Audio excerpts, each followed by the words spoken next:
Hola, muy buenos días. Es un gusto estar nuevamente con ustedes esta mañana con un amigo invitado en la entrevista.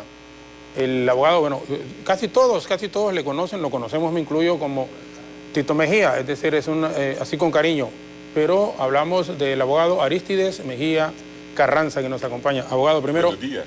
Gracias por estar aquí con nosotros. No habíamos tenido la oportunidad, correcto, cuando estuvimos en Azteca, sí. No, bienvenido, abogado, y muchísimas gracias. Con su mamá fuimos compañeros diputados en el gobierno del presidente Reina, cuando era ministro, y creo que fue en el... Bueno, yo fui los dos periodos, su mamá también, con Carlos Flores también, cuando fue presidente, su papá, y con el presidente Reina. Sí, ahí estuvimos en el Congreso, una gran dama y... Bueno, dignificó al departamento de Cortés como diputada. Su papá fue ministro también de Educación. Ministro de Educación, sí. Y antes había sido ministro de Trabajo. De Trabajo, sí. Trabajó también 25 años en las Naciones Unidas y después estuvo de embajador una vez. Vamos a entrar en materia. Bienvenido, abogado. Sí. Con Alejandra Rivera, en este momento ponemos en pantalla la consulta. Bueno, ella va a plantearla a nuestros amigos televidentes, radioescuchas, a quienes nos siguen también a través del Facebook. En BTV Somos Todos con nuestra señal internacional. Así que estamos muy agradecidos siempre por la audiencia que tenemos. Ale, una vez más, buenos días con ustedes. Buenos días, licenciado Jorge Zelaya. Nuevamente, tal y como usted lo apunta, colocamos la pregunta de este día en pantalla para que nuestros televidentes puedan opinar mediante nuestro número de WhatsApp 3182-4375 y también a través de Facebook Live. Aparecemos como BTV Somos Todos Honduras. La consulta de este día es la siguiente: ¿qué mecanismos deben implementarse para que hechos como lo que ocurre en Chile y Bolivia no se presenten en Honduras? Opine usted 3182-4375 y también a través de Facebook Live como BTV Somos Todos Honduras. Licenciado Jorge Zelaya, nuevamente con usted. Gracias, Ale. Alejandra Rivera con la consulta que se ha planteado en este momento y entramos en materia con nuestro invitado. ¿Qué se debe de evitar o qué se debe de implementar en el país para que no vivamos esos hechos violentos que aun cuando hay una presidenta temporal en Bolivia, sigue la gente en las calles, y en Chile no digamos que están cumpliendo ya un mes prácticamente después de una decisión del presidente Piñera que no era tan, como para que la gente explotara de la forma en como lo hizo el incremento de un 15% al transporte de tren, pero que esos hechos generaron violencia en estos países sudamericanos. Y bueno, acá en Honduras han habido cosas realmente peores y podrían ocurrir situaciones similares, abogado. Sí, hay que ver que la situación de Chile y la de Bolivia tienen causas diferentes. En primer lugar, Chile tiene un sistema democrático sólido, donde ha habido alternabilidad, donde hay un verdadero Estado de Derecho, y en Chile ha habido mucho desarrollo, mucho avance. El nivel de vida de Chile es el segundo del continente después de Uruguay, pero lo que crea ese estallido social es que el gobierno conservador de Chile ha sido muy excesivo en defender ciertos derechos, ciertos intereses, en privatizar demasiado, y la privatización, el problema es que si se privatizan algunos servicios y cosas, se encarecen. Es decir, es indudable que el motor de la empresa privada debe de prevalecer, pero algunas cosas el Estado debe proteger a las personas que pertenecen a las clases menos favorecidas económicamente. Entonces, si bien en Chile hay una mejor situación de bienestar que en otros países de América Latina y un sistema democrático sólido, el hecho de que hayan clases medias ya con cierto nivel de conciencia hace que cualquier aumento en costos que afecta a la bolsa de los ciudadanos y de ciudadanos que están conscientes de que el sistema anda bien, pero que hay desigualdades, porque en Chile sí hay desigualdades también, a pesar de que el nivel de todos es mejor, genera inmediatamente la contestación social. Eso es en cuanto a Chile. En cuanto a Bolivia, que es al contrario, Bolivia también ha tenido mejores indicadores. Hay que decir que Evo Morales pudo mejorar la situación de las condiciones de vida, bajó la pobreza, mejoró el crecimiento, mejoraron las reservas, hubo, digamos, un mayor bienestar, pero el problema es de índole política, porque el tipo de ideología que profesa Evo Morales y su partido es una ideología que busca la lucha y la confrontación, tanto de clases como la confrontación racial, porque este es un país cuya población tiene bien segmentada los mestizos, los blancos y los que son de origen indígenas, que son mayoría, entiendo yo, en el país.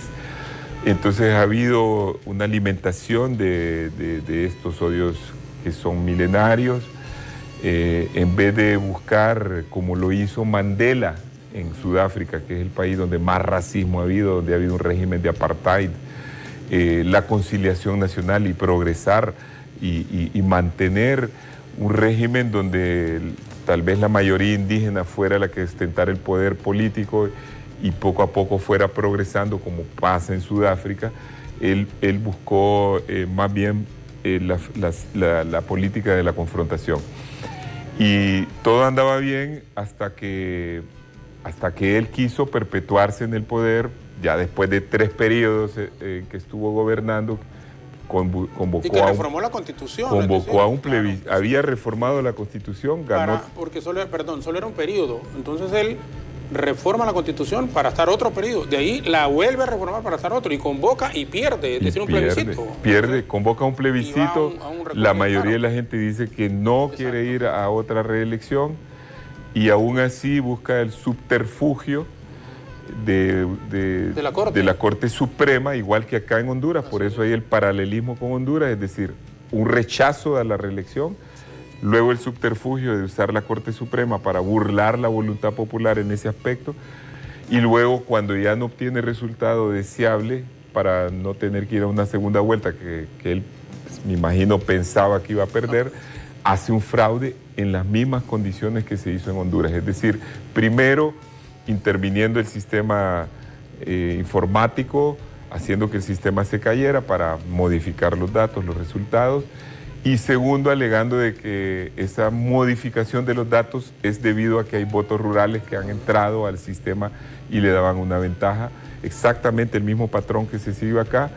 Y tercero, para seguir el mismo patrón, la OEA hace un informe parecido al que hizo acá, diciendo que han ocurrido esas cosas y que se deben de repetir las elecciones, solo que allá la diferencia es que reacciona cierta parte de la institucionalidad, la policía, las Fuerzas Armadas, diciéndole a Evo Morales: no vamos a seguir acompañándolo, no lo vamos a apoyar y le recomendamos que renuncie. Y él renuncia bajo la presión popular y el retiro del apoyo de las Fuerzas Armadas. En Honduras no, las Fuerzas Armadas se mantienen leal al presidente y eso hace de que Honduras entre en una crisis política que todavía no termina, que ha tenido un montón de episodios y que cada mes nos lleva a una profundización de una crisis que ya se convirtió en social y en crisis económica, porque la economía se ha venido abajo en Honduras, hay una caída del crecimiento, de las inversiones, hay un aumento de la pobreza, hay un aumento del desempleo, lo cual genera la posibilidad de un estallido social mayor, o se está creando una bomba, porque es una componente que tiene lo de Chile, lo del problema estructural de las desigualdades, lo del empobrecimiento, lo del problema más profundo, porque este país es más pobre, sí. Solo que hay menor conciencia política, porque estos son países cuyas clases medias ya tienen una visión más elevada de la situación y por lo tanto reaccionan más rápido las clases medias. Acuérdense que en América Latina ese ha sido todo el problema. ¿Quiénes eran los que objetaban a Lula cuando había aquellas grandes manifestaciones contra Dilma Rousseff? Los mismos que fueron beneficiados por él y que eran ya de las clases medias, porque la clase media se despierta, sus hijos van a los colegios, ya entienden qué es lo que está pasando en el país, cuando hay corrupción, cuando hay negación de derechos, cuando hay aumentos para favorecer solo desmesuradamente a un sector. Entonces, eso es lo que pasa. Acá tenemos, y tienen la ventaja los que gobiernan, que hay una inmensa clase pobre del 70%, 67%, parecida a la que había en Bolivia. Bolivia estaba en un 60 y pico y, claro, lo bajó a un 34%. Sí. Aquí... Bueno, pero la diferencia también, perdón, abogado, es que de repente en Bolivia, bueno, lo que usted apuntaba, en Bolivia es un gobierno con una tendencia de izquierda, cuando estaba Evo Morales. Acá en Honduras no, un gobierno de derecha. Por eso también se puede justificar el que los militares no participen en una forma directa en querer dar un golpe de Estado. Aquí se suman las declaraciones del presidente de Estados Unidos, Donald Trump. Este es un mensaje para el gobierno de Venezuela y el gobierno de Nicaragua. Claro, gobiernos de tendencia de izquierda. Que con un demócrata o un republicano ultraderechista, entonces realmente ellos tienen que actuar, tienen que operar y dejan que aquí en Honduras, como dicen, bueno, si la gente no reacciona, si el pueblo no reacciona como tal, ir a las calles, ir en forma masiva, entonces nosotros no. Claro, porque en el gobierno de Estados Unidos, que es extremadamente conservador y al cual pasa alimentando, digamos, una confrontación ideológica interna, y de lo cual ha aprovechado el gobierno actual de Juan Orlando, porque ellos tienen un lobby que pasan diciéndole en Estados Unidos a los más conservadores que toman decisiones, y eso lo pagan con dinero del presupuesto nacional, de que si cae Juan Orlando viene aquí un régimen encabezado por Libre o Mel Zelaya, y que ese es el peligro. Por eso es que él en la ONU mencionó eso. Todo el mundo se decía, ¿por qué va a un foro internacional a mencionar un tema que es doméstico? No era para los de acá, era para el lobby que él paga en Estados Unidos y que lo sigan manteniendo. Entonces, Estados Unidos en el actual gobierno tiene un doble rasero. Apoya a gobiernos autoritarios de derecha y critica a los gobiernos autoritarios de izquierda. Porque hay que distinguir en esto una cosa muy clara, Jorgito, y todo el mundo le dice Jorgito, pero yo mejor le digo Jorge. Y a mí me gusta más que me digan Jorgito. De veras, Jorgito. Porque me hace sentirme más familiar, más amigo. Pero no igual. Bueno, yo lo que veo, lo que hay que entender claramente, y esta es una cuestión de cultura política, de educación política que tenemos que comprender. Aquí hay la idea equivocada que el que es de izquierda es dictador y que el que es de derecha es demócrata. Eso no es cierto. Hay demócratas de derecha y demócratas de izquierda, y hay autoritarios de derecha y autoritarios de izquierda. Entonces veámoslo en el espectro de América Latina.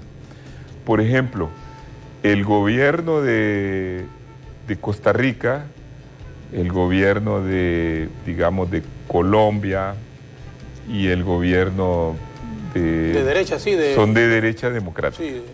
Es decir, son países gobernados por el de Perú, gobiernos de derecha que se atienen a las reglas de la democracia. Si ellos pierden las elecciones, se van y respetan el Estado de Derecho. Mal que bien lo respetan, sobre todo en Costa Rica lo respetan. Y el gobierno de Honduras es un gobierno autoritario de derecha, porque no respeta el Estado de Derecho. Controla el Congreso, controla la Corte Suprema, es un gobierno que impuso a este país una reelección. La Fiscalía incluso. Controla en cierta forma la Fiscalía. Yo creo que la Fiscalía es un poco más independiente. Se está desprendiendo un poco más ahora, independiente. Se está desmarcando. Sí, se ha desmarcado.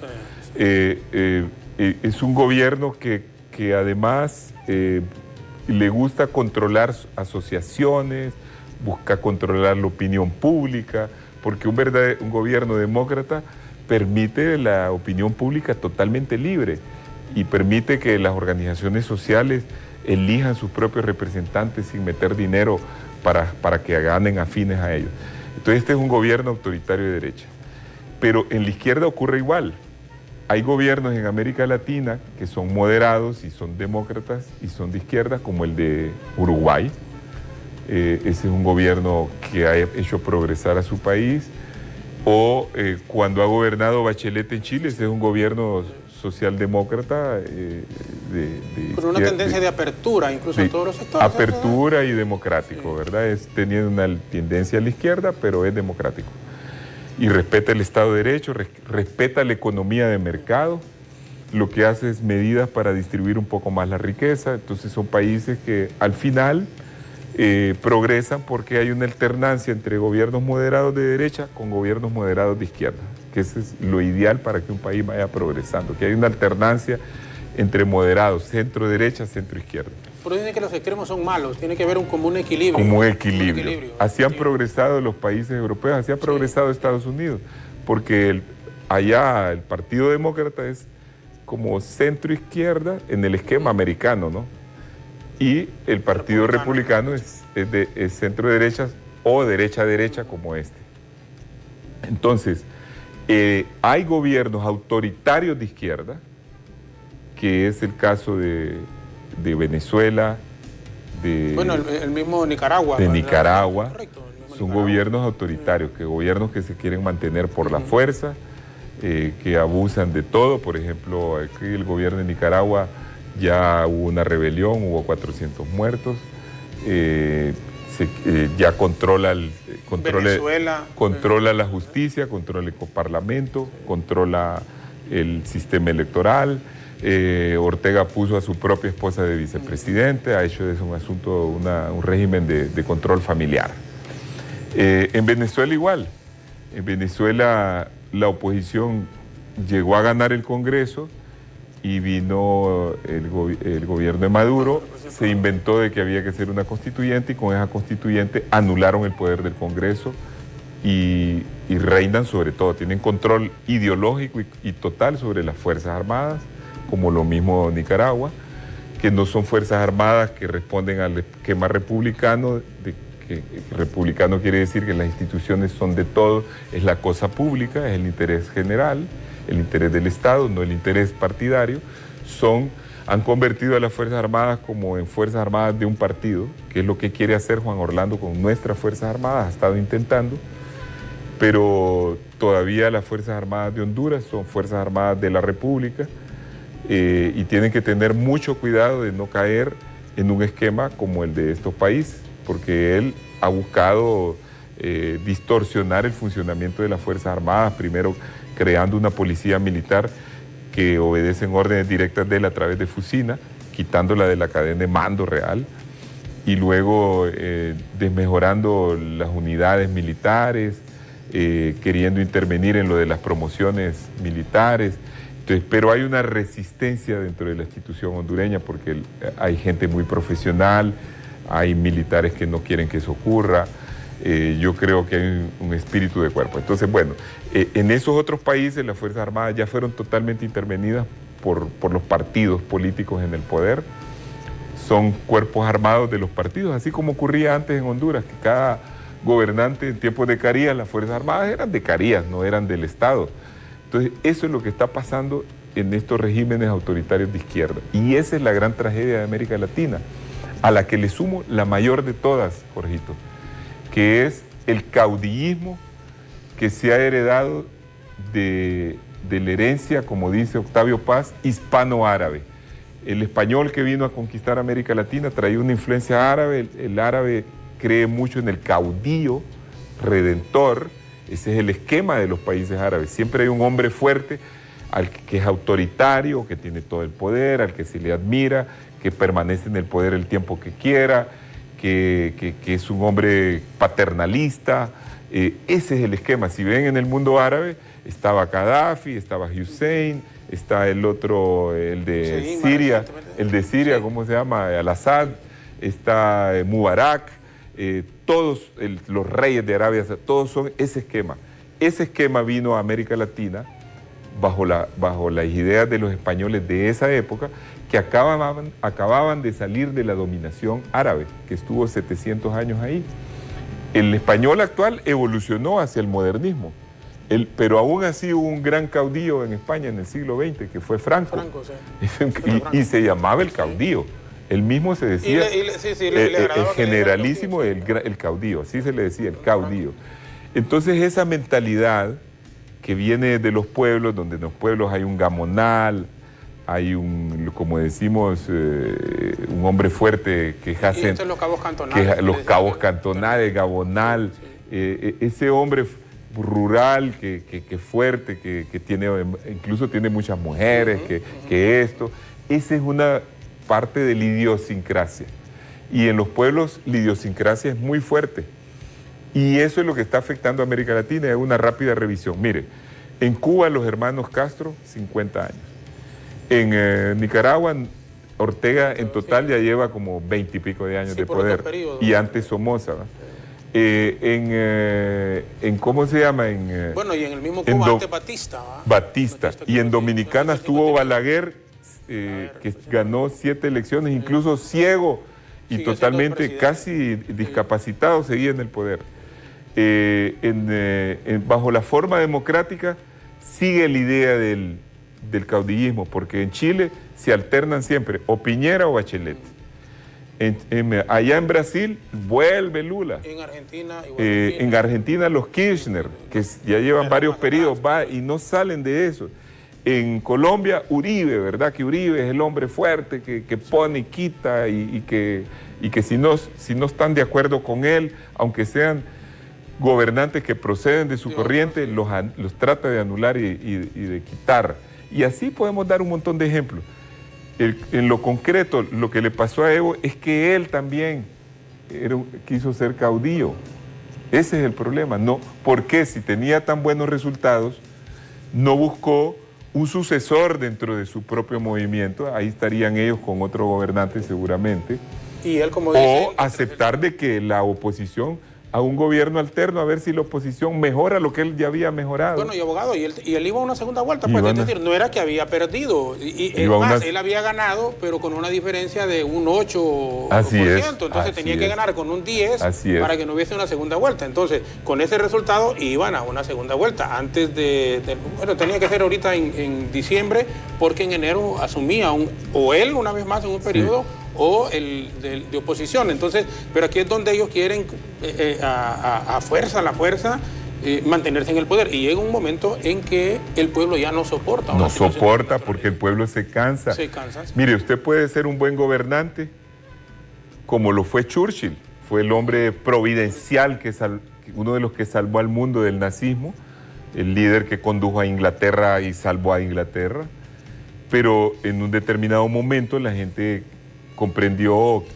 quiso cambiar porque dijo, ya él no sirvió para esto, ahora queremos que haya otro gobernante que ayude en esta otra cosa. Si un gobernante es bueno, él debe de permitir que la oposición gane, porque la oposición quizás va a ir a hacer lo que él no hizo. Y si no lo hace bien, la gente lo va a recordar con muchísimo más cariño. Exactamente, y así es que avanzan los países. Uno hace una cosa, el otro hace otra cosa. Y si el que viene no hace bien, seguro que sus partidarios van a volver a ganar en la siguiente, que eso es lo que ha pasado en muchos países. Así es que ha ido progresando Europa. Ahí veo en las redes constantemente que dicen, sí, pero la Merkel estuvo 13 años. Sí, Merkel estuvo 13, Felipe González estuvo 13, Helmut Kohl estuvo 16, Mitterrand estuvo 14, la Thatcher estuvo como 14 también. El otro estuvo, y así. ¿Pero por qué? Porque son líderes que dan resultados, son líderes democráticos. Una vez que pierden, se van. Por ejemplo, ya la Merkel, que ha estado ganando porque su país se mantiene como un gran país, porque Alemania es un gran país, y todos los países avanzan. Los índices económicos, grandísimos. Entonces, ¿qué pasa? Ya ahorita ella perdió en uno de los Land alemanes, que son una región, y eso es clave para su reelección. Ella ya buscó su sucesora, ya nombró a otra jefa de su partido y ella se va a ir. Pero, ¿qué pasaría si ella se quiere quedar a la fuerza? Crea una crisis institucional. Y ese es el problema. Aquí, en Honduras, los líderes caudillistas no dejan progresar en sus partidos los liderazgos. Se quieren mantener ellos como la figura de frente, quieren volverse a presentar a la reelección, y siempre están aplastando a los líderes que emergen, porque si hay alguien que tiene talento le ponen todas las trabas, las descalificaciones, a eliminarlo, porque solo ellos, y así van arruinando los partidos y le van arruinando el futuro al país. Yo, de todos los partidos, porque eso ocurre mucho en el Partido Nacional, de los partidos donde yo veo que hay movilidad, el único es el Partido Liberal, porque en el Partido Liberal siempre hay corrientes. Nunca hubo a alguien que pudiera impedir la llegada del otro. Hay liderazgos naturales en el Partido Liberal. no hay duda, y eso se mantiene, pero las reglas del juego han permitido que haya movilidad política. Hay corrientes, si usted no estaba de acuerdo en una corriente, se iba a otra corriente, y siempre ganaba el opositor. Por ejemplo... bueno, se ha venido ocurriendo desde el 80, yo recuerdo en la Asamblea Nacional Constituyente, en la nueva Constitución del 81, las elecciones del doctor Sasso Córdoba, pero después... Ganó Ascona, que era opositor. Claro, era opositor, y opositor al propio presidente, que era un caudillo. Así es. Porque estamos hablando del doctor Sasso Córdoba en aquel momento, 82-86. Después ganó Reina.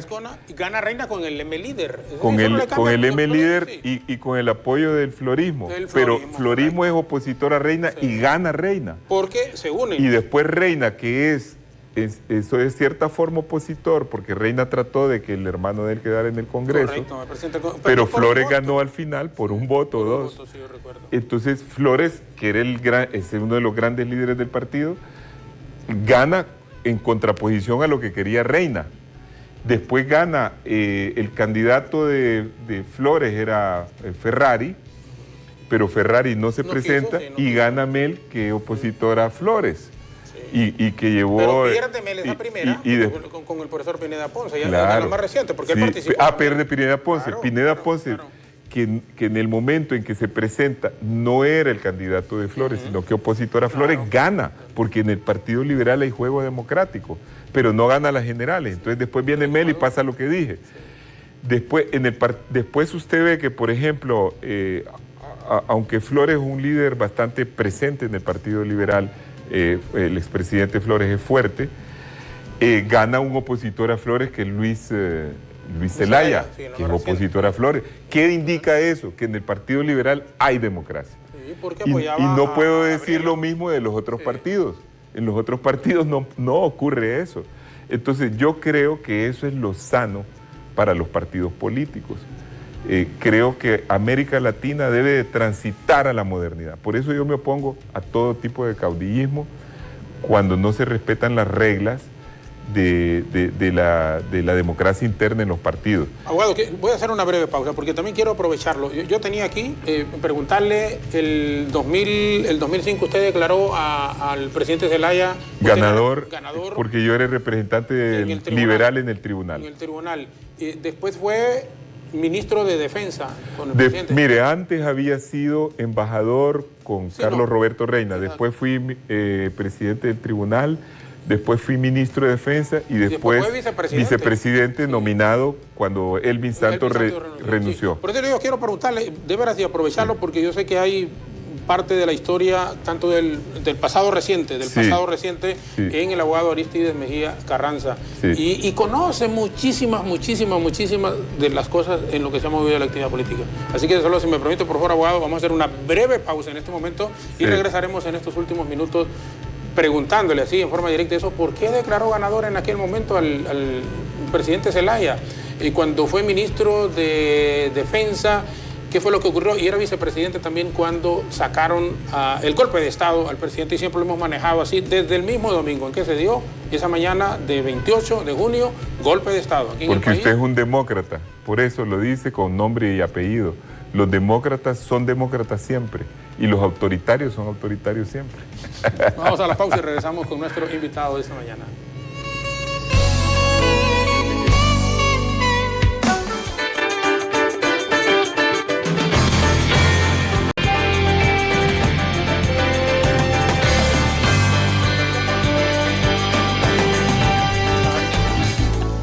Seguimos conversando con el abogado Arístides Mejía Carranza, ex vicepresidente del país, ex ministro de Defensa, ex presidente del Tribunal Supremo Electoral, fue embajador también y bueno, ha ocupado posiciones súper relevantes en el país. Y por eso quería aprovechar. 2005, usted declaró a las 5 de la tarde, Mel Zelaya ganó las elecciones en contra de don Porfirio Lobo Sosa, que era lo que estaba, o ganaba del Partido Liberal o del Partido Nacional.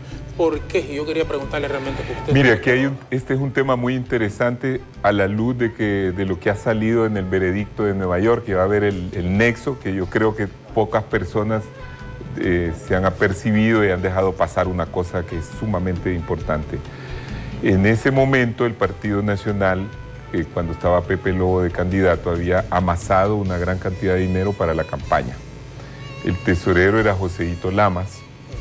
Y yo supongo que ya había, según la información, entrado dinero del narcotráfico. Quizás no a la tesorería general de la campaña, pero sí a través de los alcaldes y diputados. La cantidad de dinero que tenía el Partido Nacional era muy superior, como 20 veces más que la del Partido Liberal. Y estaban seguros de ganar las elecciones, a tal grado que el primer obstáculo que ellos creyeron que era importante de vencer era ganar en las primarias al que estaba más fuerte, que era Miguel Pastor. Y por eso cedieron la presidencia en las generales al Partido Liberal, que fue el error de ellos. Porque ellos creyeron que nos iban a ganar porque tenían 2 votos contra 1 en el tribunal, el del Nacional y el de la Democracia Cristiana, y tenían el control de todo el tribunal.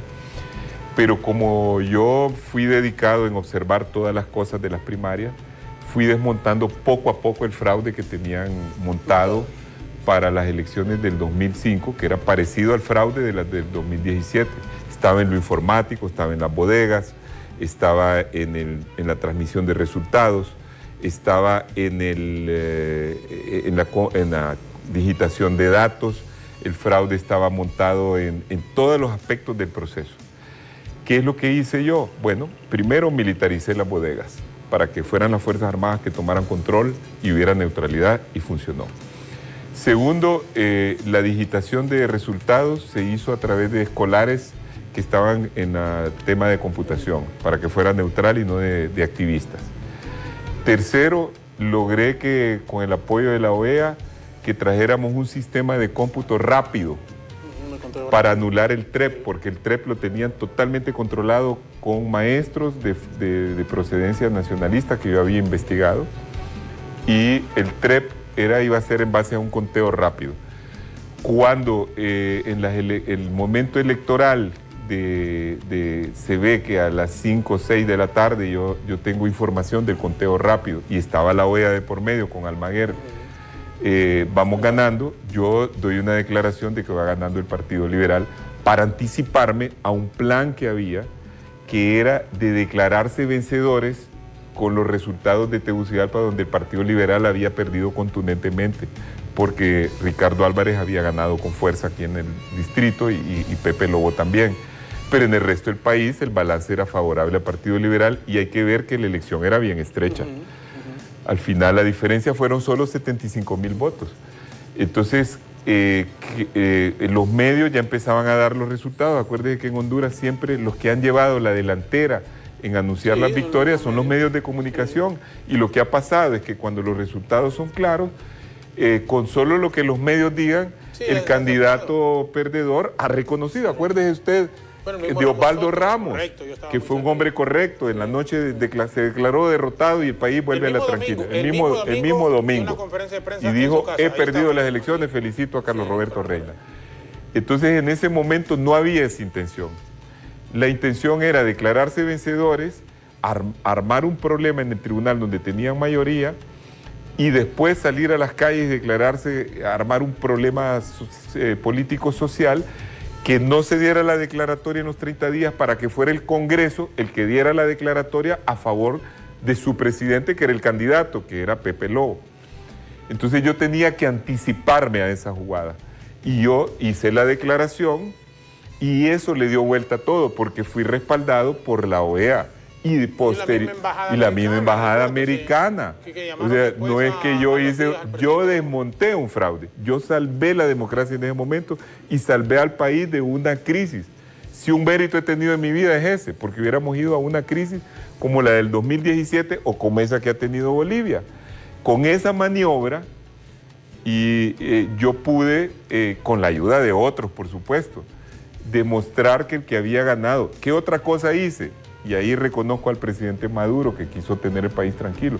Le hablé al presidente Maduro y le dije, mire, no voy a abrir la transmisión de resultados por un día, porque ahorita si la abro va a salir ganador el Partido Nacional con los votos de Francisco Morazán, que son los primeros que salen en el... Que llegan.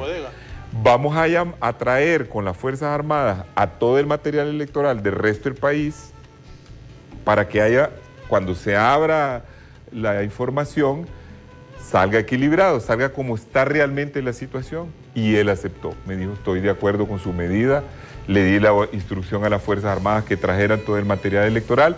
Cuando abrimos el martes, ya iba el Partido Liberal arriba, tal como estábamos en la realidad, y entonces los ánimos empezaron a bajar, y Pepe Lobo terminó aceptando su derrota, porque Pepe Lobo fue inteligente y dijo, si no acepto ahorita, no voy a poder ser candidato y presidente después. Entonces, ¿qué es lo que liga esto con el juicio de Nueva York? A raíz de esa derrota, los narcotraficantes, según las declaraciones de los testigos, se reunieron con la alta cúpula del Partido Nacional y se juraron mutuamente que nunca más iban a perder una elección porque iba a haber un financiamiento total a las campañas. Y así fue como empezó a entrar el dinero directamente a la campaña presidencial del Partido Nacional en 2009, y sale ahí en la declaración de los testigos, 2009, 2013 y 2017.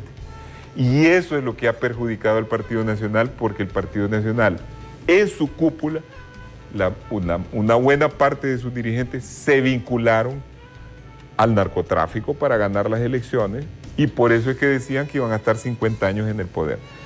Desestimaron que estaban afectando los intereses de un poder superior a ellos, que es el de Estados Unidos, y ahora ese es el problema que tienen, porque esa cúpula que está involucrada en eso, esa camarilla de dirigentes, está afectando el futuro, ya afectó al país con su mala imagen, ya afectó las inversiones, ya estamos en un país señalado como narcoestado por los mismos fiscales de Estados Unidos, y que ha salido eso en toda la prensa mundial.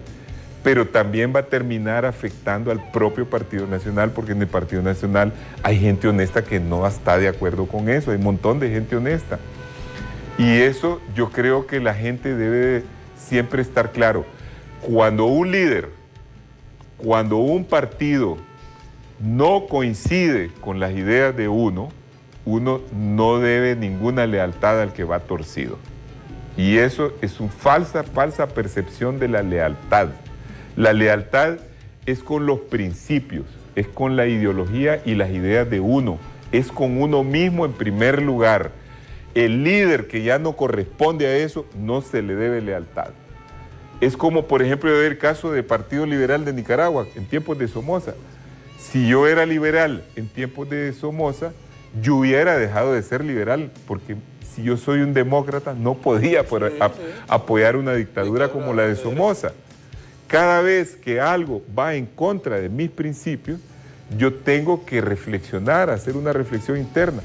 Por eso invito a los buenos nacionalistas a que busquen otra opción interna en su partido, y a los que están descontentos y todo, que se vengan a apoyar otros partidos donde vean que haya gente decente que está proponiendo un tránsito de Honduras hacia recuperar el Estado de Derecho, hacia recuperar su democracia y hacia atender los problemas graves que tiene el país en materia de salud, los problemas graves que hay en educación, los problemas graves que hay en inseguridad, los problemas graves que hay en pobreza y en marginalidad. Oh, se me ha quedado de veras muchísimas cosas por preguntarle, y sí, quisiera que por favor en los próximos días esté de nuevo con nosotros, porque, como le digo, usted fue ministro de Defensa, fue después vicepresidente en el gobierno del presidente Zelaya, y sé que jugó un papel protagónico, pues, y que conoce cuando el golpe de Estado. ¿Usted era vicepresidente? Yo era vicepresidente en ese momento. Y cuando sacaron al presidente Zelaya, ¿ustedes qué hicieron? Es decir, bueno, lo sacaron, lo llevaron a Costa Rica. Mire, yo, si bien estaba en desacuerdo con el proyecto de Cuarta Urna y no participé en él, porque miraba que eso dividía no solo al partido nuestro, sino que al país, estaba totalmente en desacuerdo con lo que hizo Micheletti de apoyar el golpe de Estado. Yo soy un demócrata y reconozco en usted que usted viene de procedencia nacionalista, otro demócrata, y en eso somos muy cercanos. Usted es un hombre que estuvo en contra de ese procedimiento. Claro, totalmente. Y lo felicito porque estaba en minoría en su partido, y hay que ser fuerte en sus convicciones. Es lo que acabo de decir, las convicciones y los principios no se deben de votar.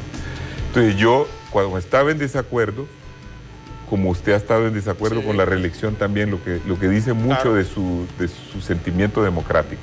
y es de la gente del Partido Nacional, que yo digo debe de salir para arriba, porque ese es el Partido Nacional que debe haber, un partido democrático y moderno. El Partido Liberal entró en esa crisis y yo opté por estar en contra del golpe de Estado, opté por irme voluntariamente al exilio durante el tiempo que duró el gobierno interino, pero opté por buscar la reconciliación también. Yo apoyaba el diálogo de San José, creía que esa era la forma como podíamos salvar la situación, y ese ha sido un poco mi destino en ese momento. Ahora estoy feliz de haber vuelto a mi lugar de siempre, que es el Partido Liberal. Estoy luchando por la unidad del partido para presentar la alternativa a este gobierno nefasto, para que el país pueda transitar en democracia, porque creo que, Jorgito, que la vía que se está abriendo es la democracia, a través del proceso electoral, y no es que estoy descartando las otras formas de lucha. Toda forma de lucha es válida siempre que no sea la violencia. Pero si las otras formas de lucha no han dado resultado, hay que tener en cuenta que hay que prepararse para la contienda electoral. Abogado, quedamos pendientes para una próxima entrevista. Claro que sí, Jorgito, con todo gusto. Te ha sido un placer estar acá. Todo lo contrario, un placer tener al abogado Arístides Mejía Carranza esta mañana. Se me quedó, por ejemplo, liberal, se fue después a Libre. Sí, asesoré a Salvador. Asesoró al ingeniero Salvador Narrala, hoy ha vuelto al Partido Liberal, ahí es donde le digo, y es un profesional muy capaz, muy competente. Y aquí aprovecho, y es cierto lo que él decía, yo a la primera dama, a la abogada, con todo respeto, Ana García Hernández, yo le dije, no, mire, yo no puedo apoyarlos en el proyecto de reelección porque es ilegal, es ilegítimo. Y es más, aquí lo digo, después ustedes no van a poder ni siquiera, abogada, vivir en el país. Y yo estoy casi, premonitorio. Sí, no, casi seguro de eso. Porque están en un problema. Claro, están en un problema. Entonces debieron haber gobernado los 4 años, en mi concepto, y después ganar a quien ganara. Pero bueno, eso es parte de la historia misma. Y es donde lo mismo de Evo, ¿verdad? Que se quieren la desmesura. Definitivamente. La desmesura. Y eso realmente no es correcto. Pero bueno, ha sido un enorme placer contar con el abogado Arístides Mejía Carranza. ¿Por qué le dicen Tito? Es el diminutivo que mi familia me dio desde que era tierno, desde que era pequeño. Tito Mejía, con todo respeto, gracias, Mejía gracias, nos ha acompañado esta mañana. Repetición de esta entrevista a las 11 en punto, siempre aquí por los canales de BTV, nuestras frecuencias de radio 92.5 en la zona central y en el norte del país, y también a través de Facebook en forma simultánea con la señal de satélite. Muchísimas gracias a usted que nos ha visto y escuchado. Jenny Ochoa, Alejandra Rivera, continúan hasta las 9 en punto de la mañana. De momento, muchísimas gracias, muy buenos días y que Dios les bendiga.